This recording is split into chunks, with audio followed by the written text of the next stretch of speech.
Hi guys, સવારે blog બનાવવાનો time નહોતો મળ્યો તો અત્યારે હું આવી ગઈ છું કોલેજથી. તો અત્યારે મમ્મી ઘરે નહીં, 7:30 જેવું થઈ ગયું છે. તો મમ્મી બહાર ગઈ છે. મમ્મીએ ફોન કરી મને કીધું તું મારા દાદા અંગાત ગઈ થોડી શોપિંગ કરવા માટે. તો મમ્મીનો ફોન આવ્યો તો મમ્મીએ મને કીધું તું કપરાજી ઘરે જઈને તું જમવાનું બનાવી દેજે, મારે થોડું લેટ થશે. તો આજે જમવાનું મમ્મીએ મારા પર છોડ્યું છે. તો ભીંડાનું શાક બનાવવાનું છે, રોટલી બનાવવાની છે, મરચાં વઘારવાના છે. તો આટલું બધું બનાવવાનું છે. તો ચલો ફટોફટ બનાવી દઉં.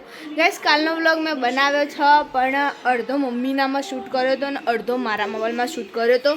તો મમ્મીના મોબાઈલમાંથી લેવાના ભૂલી જ ગઈ છું હું વ્લોગનો વિડીયો, એના કારણે મેં મૂક્યો નથી. તો આજે બંને એક સાથે અપલોડ કરી દઈશ, તો જોઈ લેજો.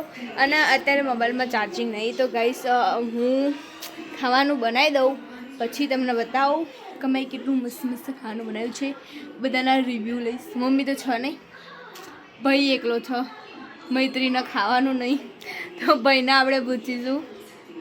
ચલો હું બનાવી દઉં પછી તમને બતાવી. એટલે કે શાક તૈયાર કરી દીધું છે, પછી મરચાં પણ વઘારી દીધા, તવી મૂકી દીધી. અને મૈત્રીબેન ફાઇનલી મને હેલ્પ કરવા માટે ઊભા થઈ ગયા.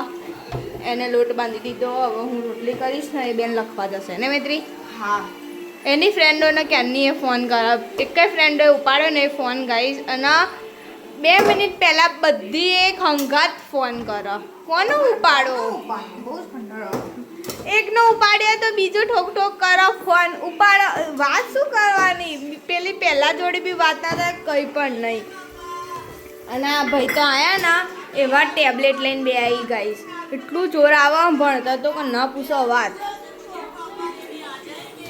ચોકલેટ બોકલેટ કશું નહીં ખાવાનું, બધું મમ્મી આવે એટલે પૂછી રહેજો.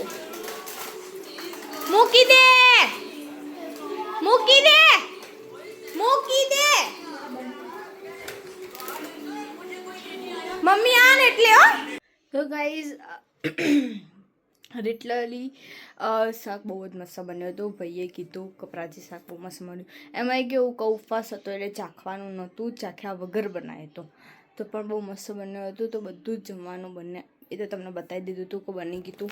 તો બધાએ જમી લીધું, બધું કામ પતાવી દીધું મેં. અને ભાઈ તો લખવા જતો રહ્યો છે, એના ભાઈબંધના ત્યાં હજુ મમ્મી આવી નથી. તો ગાઈસ, બહુ જ થાક લાગ્યો છે સવારનો કોલેજનો. તો આજનો વખત હું અહીં જોઈન કરીશ. મળીશું કાલે જો ટાઈમ મળ્યો તો. ના બનાવીશ, હું નહીં બનાવું તો મૈત્રી બનાવશે જ, પણ હું મળું કે ના મળું, મૈત્રી જરૂરથી મળશે.